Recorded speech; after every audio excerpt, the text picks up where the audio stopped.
Hello guys, welcome back to my YouTube channel. Guys, may share naman ako guys yung isang bonsai ko. So malaking dahon tong bonsai na to. So baliti ito guys. So ginagawa ko siyang maliit. So malaki yung dahon niya dati, pero ngayon maliit na siya. Pero maganda na yung tubo niya. So okay na siya. So pinapakita ko sa inyo yung bonsai ko. Yan guys, yung baliting bonsai ko guys.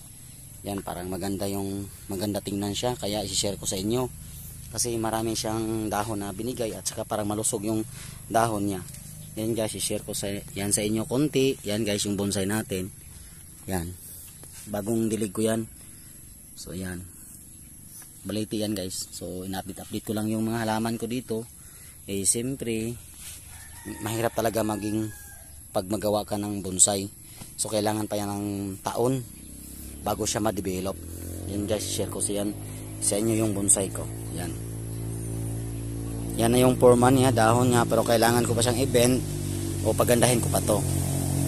So, siyempre, wala tayong ibang ma-post ngayon. So, ito muna yung update ko.